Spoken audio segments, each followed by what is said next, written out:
다니엘 5장 1절에서 5절 말씀입니다.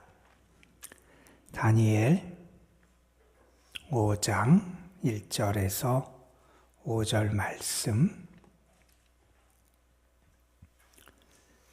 오늘 우리에게 주시는 하나님의 말씀 함께 한 목소리로 받들어 읽겠습니다. 벨사살 왕이 그의 귀족 1000명을 위하여 큰 잔치를 베풀고 그 1000명 앞에서 술을 마시니라. 벨사살이 술을 마실 때에 명하여 그에 붙인 느부갓네살이 예루살렘 성전에서 탈취하여 온 금, 은 그릇을 가져오라고 명하였으니 이는 왕과 귀족들과 왕후들과 공들이 다 그것으로 마시려 함이었더라. 이에 예루살렘 하나님의 전 성소 중에서 탈취하여 온 금 그릇을 가져오매 왕이 그 귀족들과 왕후들과 후궁들과 더불어 그것으로 마시더라. 그들이 술을 마시고는 그 금, 은, 구리, 쇠, 나무, 돌로 만든 신들을 찬양하니라. 그때에 사람의 손가락들이 나타나서 왕궁 촛대 맞은편 석회벽에 글자를 쓰는데 왕이 그 글자 쓰는 손가락을 본지라. 아멘. 2차 대전 때 나치가 아우슈비츠 수용소를 비롯해서 수많은 유대인들을 학살했던 것을 우리가 너무나 잘 압니다. 그 홀로코스트의 아픔을 겪고 그곳에서 생존했던 한 분이 그때 자기가 겪었던 아픔과 상처, 괴로움, 어떤 신앙적인 갈등 같은 것을 기록한 책을 썼습니다. 소설의 형식으로 썼는데 그게 사실은 자기가 겪었던 내용을 자기 나름의 이렇게 방식으로 표현했던 글이었고 그것이 많은 사람들에게 그 아우슈비츠 홀로코스트의 그 아픔과 상처가 얼마나 컸는지를 우리에게 보여주는 작품이 됐습니다. 그 작가는 1928년에 루마니아의 작은 마을에서 태어났고 그 사건이 있기 전까지는 아주 평범한 삶을 살았던 그러한 사람이었고 전쟁이 나고 나치가 침공을 한 이후에 결국 아우슈비츠 수용소로 그 일가족이 끌려가서 그곳에서 어머니와 여동생을 잃게 됩니다. 그의 아버지와 함께 이 아들이 그때 한 16 정도 되는 청소년기의 나이였는데 그때 그곳에서 참 비통한 시간을 보내게 됐고 후에 그가 자신의 경험을 작품으로 쓴 게 밤이라고 하는 그러한 작품입니다. 엘리 위젤, 독일식으로 발음하면 엘리 위젤이라고 하는 사람의 밤이라고 하는 작품에 나오는 이야기입니다. 거기 보면 자기의 어머니, 자기의 여동생이 죽어갑니다. 그 모습을 그냥 속수무책으로 바라볼 수밖에 없습니다. 본인들이 할 수 있는 게 아무것도 없고 도울 수 있는 방법이 없습니다. 이 소녀는 그때 하나님을 향하여 이렇게 질문을 합니다. 하나님, 당신은 지금 이 시간 도대체 어디서 무엇 하고 계십니까?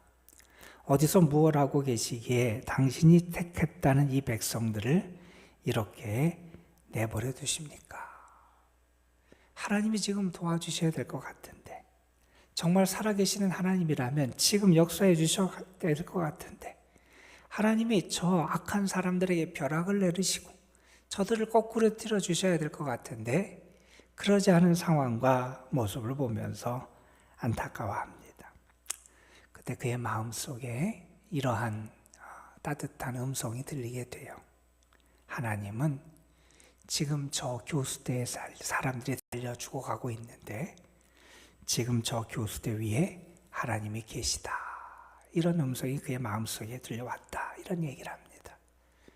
그냥 누군가가 듣기 좋으라고 했던 그런 제3자의 입장에서의 고백이 아니고 단순한 위로의 말이 아니라 정말 그것을 뼈저리게 겪고 그 아픔의 순간과 그 자리에서 그 고통을 겪었던 사람이 들었고 고백했던 그러한 내용입니다.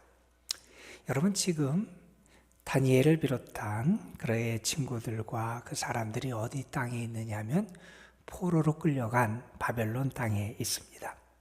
그들은 포로의 삶을 살아가고 있고요. 지금 그들은 포로의 시대를 살아가고 있습니다. 하나님의 백성이라는 사람들이 비참함을 겪는 그러한 시대입니다. 하나님의 백성들이 다른 민족에게 조롱을 받고 멸시를 받고 비웃음을 당하는 시대를 살아가고 있습니다. 때로 그들이 이스라엘 백성들이 믿고 섬기는 하나님을 농락하고 조롱하던 그런 시대를 살아가고 있습니다. 그런데 하나님이 침묵하고 계시는 것 같다는 거예요. 하나님이 가만히 계시는 것 같은 시간이 그들 앞에 벌어지더라는 거예요. 이방 사람들 앞에 이스라엘 백성들이 섬기는 하나님은 아무 힘도 없는 무기력한 하나님처럼 보여지는 때가 있더라는 거예요. 하나님이 나타나지 않으시고, 아니 하나님이 숨어 계시는 것 같고, 하나님의 아무런 힘을 발휘하지 않는 것 같은, 어떤 의미에서 힘없는 하나님, 나약한 하나님이 아니냐, 세상 사람들이 조롱할 수 있는 그러한 상황에 지금 이스라엘 백성들이 처해 있다는 겁니다. 오늘 말씀에 보면 지금까지 등장했던 느부갓네살이라고 하는 왕이 아니라 벨사살이라고 하는 한 왕이 등장을 합니다. 신바벨론의 마지막 왕이었어요. 이 사람의 모습이 오늘 말씀에 등장하는데 그런 오만과 허세가 많았던 왕이었던 것 같습니다. 그가 자기 백성들에게 그렇게 지지를 많이 못 받았던 것 같아요.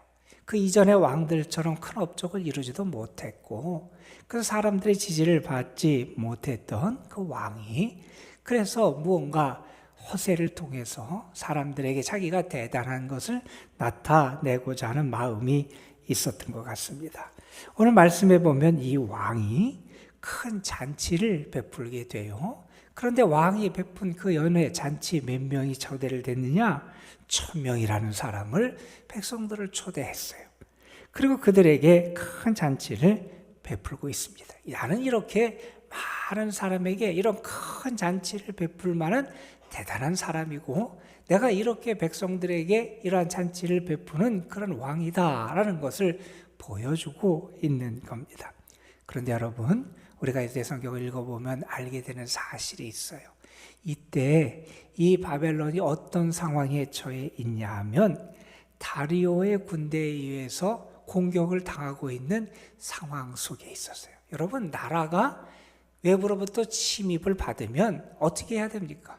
싸울 준비를 하고 맞설 태세를 갖추고 국가의 안전과 안위를 잘 지켜나가기 위해서 왕부터 모든 백성이 하나가 돼서 노력을 해야 되는 시점이 아마 그러한 시점이었을 거예요. 전쟁 준비를 하고 싸울 준비를 해야 되는 그 시점에 이 왕은 큰 잔치를 베풀고 있는 겁니다. 왜 그랬을까? 아마 자기 나라는 망하지 않는다고 생각했을 것 같습니다. 성경에 보면 그런 말씀이 나와요. 그 성벽이 아주 견고했고 그는 생각하기를 누가 이 성벽을 무너뜨릴 수 있을까? 아마 그런 생각을 하고 있었을 겁니다. 자기의 나라가 영원할 줄 알았고 자기의 나라는 어떤 강한 대적이 와도 자기들을 무찌를 수 없을 것 같은 자기 자신과 자기 왕국의 건재함에 대한 확신을 가지고 있었던 것 같습니다. 그래서 그는 그러한 국가적인 위기 앞에서 큰 잔치를 베풀고 있습니다. 자, 그런데 이 잔치를 베푸는 가운데 그의 오만함이 아주 강하게 드러나는 사건이 하나 벌어지게 됩니다. 그가 사람들과 잔치를 베풀고 그렇게 음식을 먹고 술을 마시고 하다가 어떤 명령을 내리느냐? 예전에 이스라엘을 침공하고 예루살렘을 함락할 때 예루살렘 성전에서 가져온 기구들이 있다는 거예요. 그게 하나님을 섬기는 도구로 쓰였던 이스라엘 백성 입장에서는 성물들이잖아요. 그들이 노획해 온 그것을 가지고 오라 그럽니다. 그리고 그 금그릇에 술을 따라서 하나님을 섬기던 그 그릇에 자기들이 그것을 통해서 술잔으로 사용해서 마시게 됩니다. 왜요? 내가 이렇게 큰 업적을 이뤘고 우리는 이러한 큰 것을 하고 있고 가지고 있고 우리가 이렇게 대단한 사람이고 하는 것을 나타내고자 하는 오만함의 모습이기도 합니다. 그리고 어떻게 하느냐? 그리고 그들이 섬기는 우상 숭배를 하는 죄를 저지르고 맙니다. 결국 그들은 하나님을 모독하는 그러한 죄를 범하고 말게 되는 거죠. 자, 그때 하나님이 반응하시기 시작을 해요. 여러분, 지금의 이 상황은 뭡니까? 하나님이 무시당하는 것 같은 상황이에요. 하나님을 섬기던 도구들, 하나님의 영광을 위해서 쓰여지던 것들이 사람들의 술잔으로 사용이 돼요. 그거를 통해서 우상을 섬기는 그러한 일이 벌어지게 돼요. 그 순간 하나님이 안 계신 것 같고 하나님이 침묵하시는 것 같고 하나님이 아무 역사도 안 하시는 것 같던 그 순간이었는데 그때 하나님께서 어떻게 역사하시느냐? 그 벨사살 왕의 촛대 맞은편 벽에 흰 벽이었을 것 같아요. 거기다가 하나님께서 사람의 손가락, 석회벽에 글자를 쓰는데 사람의 손가락이 나타나서 글자를 쓰게 하시는 일이 벌어지게 됩니다. 여러분, 지금 이 벨사살 왕의 모습을 한번 생각해 보세요. 그는 지금 무엇을 나타내느냐? 스스로 높여서 하늘의 하나님을 거역하는 모습을 보여줍니다. 하나님을 섬기는 성전의 그릇들을 우상을 섬기는 도구로 사용하고 그것을 술잔으로 사용합니다. 하나님을 알아야 되고 하나님께 영광을 올려야 드려야 된다는 것이 이미 그 앞에 있었던 느부갓네살 왕의 이야기를 통해서도 아마 그에게 알려져 있었을 겁니다. 느부갓네살 왕이 하나님을 체험했던 일들이 여러 번 있었잖아요. 다니엘과 그의 친구들을 통해서. 그러면서 왕이 조서를 내렸잖아요. 이 천하에 우리를 구원할 뿐 진짜 참신은 하나님밖에 없다 하는 사실을 이미 밝혔었잖아요. 그가 그것을 모르지 않았을 텐데 그는 오히려 그 하나님을 모독하고 그 하나님께 영광을 올려드리는 것이 아니라 그 하나님의 뜻을 모른 척하고 오히려 자기 자신의 오만함과 교만함을 드러냅니다. 하나님을 두려워하지 않는 오만함, 하늘에 계신 그분을 무서워하지 않는 교만함의 모습을 드러냅니다. 그때 하나님께서 글자를 통해서 하나님의 심판의 메시지를 전하고 계신 거예요. 자, 그런데 여러분 한번 생각해 보세요. 지금 잔치를 벌이고 있고 그들이 흥겹게 즐기고 있는데 갑자기 사람 손가락 같은 게 나타나서 석회벽에 글씨를 쓴다고 생각해 보세요. 그 모습을 보고 이 벨사살 왕이 깜짝 놀라요. 기겁을 하죠. 성경에 보면 오늘 말씀 다음에는 6절에 보면 그가 다리에 힘을 잃고 주저앉을 만큼 그렇게 무릎을 부딪히며 힘을 잃을 만큼 그가 깜짝 놀라게 됩니다. 두려움에 사로잡히게 돼요. 그런데 더 문제는 거기에 쓰여 있는 글씨가 무슨 내용인지를 알지 못하겠는 거예요. 그래서 더 큰 두려움에 빠지게 됩니다. 자, 그때 왕비가 이전에 다니엘이라는 사람을 통해서 그 선대의 왕들이 그런 꿈을 해석하고 그런 지혜를 힘을 얻었던 것을 기억했던 것 같아요. 그래서 다니엘을 기억하고 그를 불러서 그에게 이것을 물어라 라고 하는 그런 것을 가르쳐 주게 되고 이제 다시 다니엘이 역사의 전면에 등장하는 사건이 그 다음에 벌어지게 됩니다. 여러분, 우리가 이 사건을 보면서 먼저 한번 이런 삶을 한번 생각해 봤으면 좋겠어요. 우리는 정말 우리의 삶이 하나님의 손 안에 있음을 믿고 고백하며 살아가는가? 특별히 어렵고 힘들 때, 세상적으로 볼 때는 하나님이 가만히 계신 것 같고, 때로는 하나님이 숨어 계신 것 같고, 하나님이 침묵하신 것 같고, 어쩌면 세상 사람들에게 믿음의 사람들이 비웃음과 조롱을 당하는 것 같고, 하나님의 영광이 오히려 세상에서 멸시를 당하는 것 같은 그러한 상황에 있을지라도 나는 정말 하나님의 다스림과 역사하심을 믿고 있는가 하는 것을 우리가 생각해 보게 됩니다. 여러분, 지금 아마 이 벨사살 왕이 잔치할 때만 해도 그랬을 거예요. 이스라엘 백성들이 섬기던 하나님, 그 하나님이 안 계신 것처럼 아마 그들이 생각했을 거예요. 그 하나님을 섬기던 도구를 술잔으로 사용하면서도 아마 그 하나님을 조롱하며 자기들이 섬기는 신이 대단하고 자기들이 대단하다고 착각했을 거예요.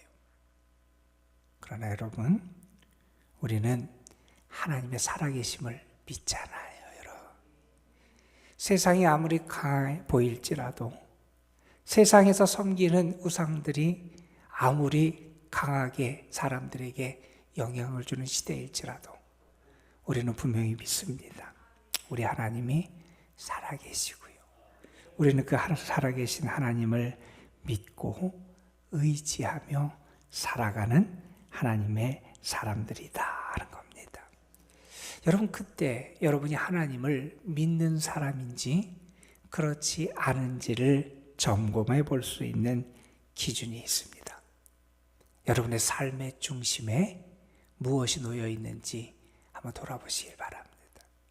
내 삶의 중심에 내가 있는지, 세상이 있는지, 다른 어떤 것이 자리 잡고 있는지, 아니면 내 삶의 중심에 하나님이 계신지, 내 삶의 중심에 나의 즐거움과 기쁨이 놓여 있는지, 아니면 내 삶의 중심에 하나님의 영광이라고 하는 것이 놓여 있는지, 우리 자신을 좀 돌아볼 수 있을 것 같습니다.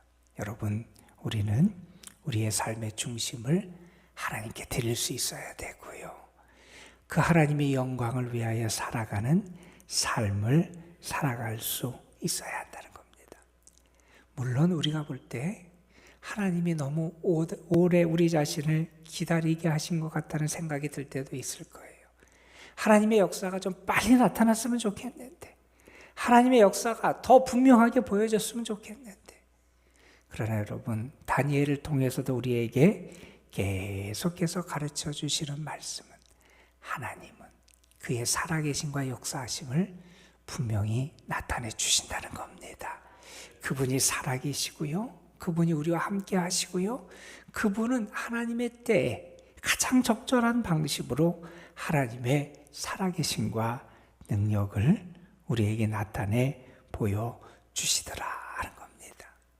우리는 그 하나님을 오늘도 바라보며 살아갈 수 있어야 한다는 겁니다.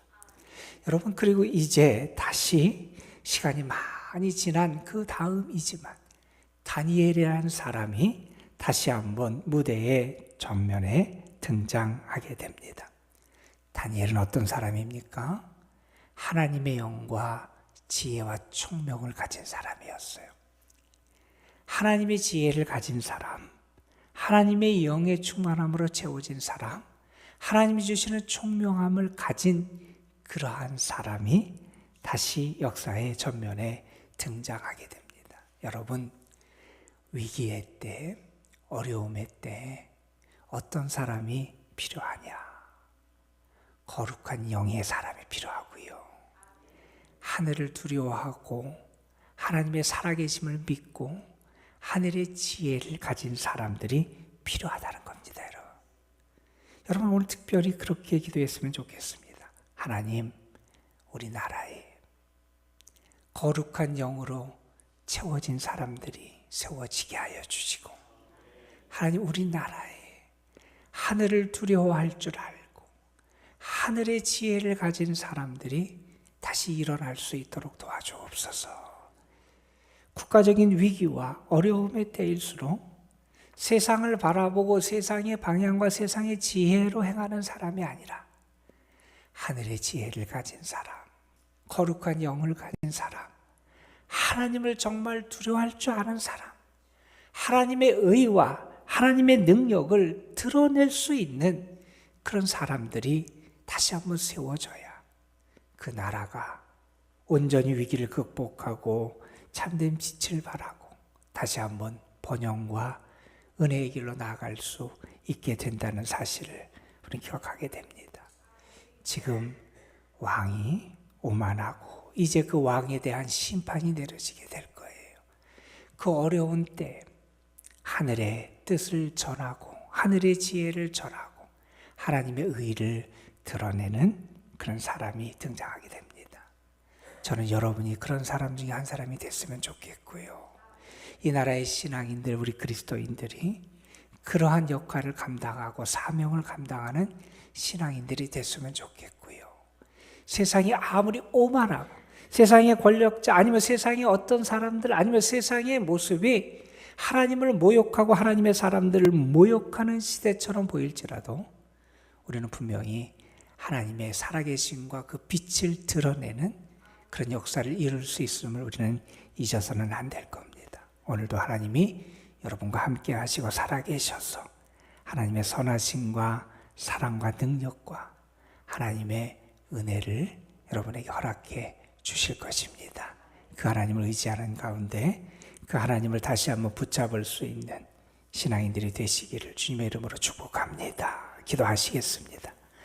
아버지 하나님, 벨사살이라고 하는 참 오만하고 하나님을 두려워하지 않고 그 앞선 선대의 느부갓네살 왕이 그렇게 증언하고 고백했던 살아계신 하나님을 오히려 무시하고 하나님을 섬기던 기구들을 술잔으로 사용하고 그것들을 통해서 우상을 섬기고 정말 하나님을 조롱하는, 그래서 자기의 권세, 바벨론의 신이 대단한 것처럼 그렇게 오만과 오용과 교만을 떠는 그런 상황, 하나님의 모욕을 당하고 하나님을 섬기는 하나님의 백성들이 아무런 힘이 없는 것처럼 보여지는 그 상황이 벌어지는 것 같았지만 결국 하나님께서 하나님의 살아계심을 나타내시고 다시 한번 하나님의 사람을 드러내 주셔서 그를 통하여 하나님의 역사와 하나님의 뜻과 하나님의 살아계심의 증거를 분명하게 보여주셨음을 우리가 말씀을 통해서 깨닫게 하심을 감사를 드립니다. 아버지 하나님, 세상이 아무리 죄악과 세상의 지혜와 세상의 힘을 가지고 우리 신앙인들을 모욕하고 멸시할지라도 우리는 분명히 믿습니다. 우리 하나님은 살아계시고 우리 하나님은 세상의 그 어떠한 우상들, 아무 힘도 없고 아무 능력도 없는 그 우상들보다 뛰어나신 분이시고 모든 것을 다스리는 분이 우리 하나님이심을 분명히 믿습니다. 아버지 하나님, 눈앞에 보이는 현실에 세상의 죄악에 관영함에 우리의 믿음이 흔들리지 않게 하여 주시고 결국 하나님이 역사하시고 도우시고 일하시고 하나님의 위대함을 나타내 주실 것임을 우리들이 바라볼 수 있도록 우리의 믿음의 눈을 다시 한번 열어 주옵소서. 아버지 하나님, 바로 그때 하나님께서는 다니엘을 다시 무대 전면에 등장시키셨습니다. 하나님의 영으로 충만한 사람, 하늘의 지혜를 가진 사람, 하나님을 두려워할 줄 아는 사람, 지금까지 하나님의 살아계심과 의의를 나타냈던 다니엘을 다시 등장시키셔서 하나님의 말씀을 전하고 하늘의 뜻을 전할 수 있도록 역사해 주셨습니다.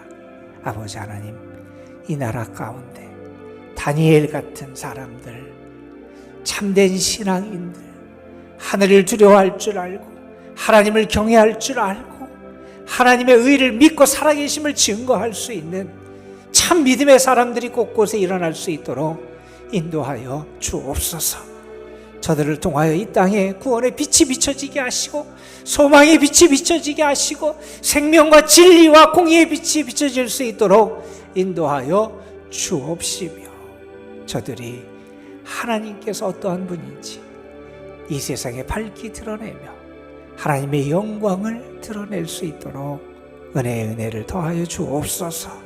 아버지 하나님, 우리 자신이 오늘 다니엘 같은 사람으로 우리의 삶의 자리에 파송된 사람들을 잊지 않게 하여 주시고, 아버지, 세상이 아무리 악할지라도, 세상이 아무리 믿는 사람을 멸시하고 조롱할지라도, 이 세상이 하나님을 무시하는 세상일지라도 그곳에서 하나님의 함께 하심과 하나님의 능력과 하나님의 선하심과 하나님의 사랑과 하나님의 거룩함을 드러낼 수 있는 저희들 되게 하옵소서. 그러기 위하여 이 기도 시간 영적인 힘을 얻게 하여 주시고, 거룩한 하나님의 영으로 충만한 사람들이 되게 하여 주시고, 하나님이 나와 함께 하시고 나를 도우시고 나를 인도하심을 확실히 믿을 수 있는 믿음의 확신을 가질 수 있도록 역사하여 주옵소서. 이 시간도 하나님 앞에 드려지는 감사의 예물이 있습니다. 하나님 받으시고 그의 모든 삶을 은혜와 감사로 채워 주옵소서. 아버지 하나님, 오늘도 주의 아들, 딸들 입시를 앞에 놓고 애쓰며 수고하는 이들 하나님 기억해 주시기를 소망합니다. 강유정, 공예원, 김도원, 김민석, 김서율, 김선우, 김시은, 박수연, 박주환, 송윤서, 이하진, 임시연, 정영경, 정채율, 주민영, 하성원, 하소연, 황승아, 황승현, 하나님 저들에게 주의 긍휼을 베풀어 주시고 저들이 하나님의 사랑받는 자임을 알게 하여 주시고 하나님의 은혜가 저들과 함께함을 경험하며 기뻐하며 감사할 수 있는 복을 저들에게 허락하여 주옵소서. 이 시간 우리가 기도할 때 우리의 마음이 하나님만을 향하게 하여 주시고 우리의 중심을 하나님께 드리며 살아갈 수 있도록 기도를 통하여 우리의 삶이 다시 바른 방향을 찾을 수 있도록 성령께서 역사하여 주시길 바라옵고 원하오며 우리 구주 예수 그리스도의 이름으로 기도드리옵나이다. 아멘. 오늘도 하늘의 은혜와 하나님의 사랑을 바라보며 하늘의 뜻을 바라보며 지혜를 논의하며 인도하여 주옵소서. 이 세상으로 나아가는 것이 아니라 우리 살리시고 우리와 함께 하시는 영광스러운 하나님의 뜻 가운데 나갈 수 있는 여러분께서 역사하여 주시옵소서. 하늘의 지혜를 우리에게 허락하여 주옵소서. 영광의 주님 바라볼 수 있도록 인도하여 주옵소서. 우리를 생명을 인도하신 하나님께 우리의 삶을 나갈 수 있도록 아버지 역사하시고 이끌어 주시옵소서. 세상이 어리석고 아버지 하나님 조롱하고 하나님께 나가지 못하는 세상을 바라보지 않게 하여 주옵소서.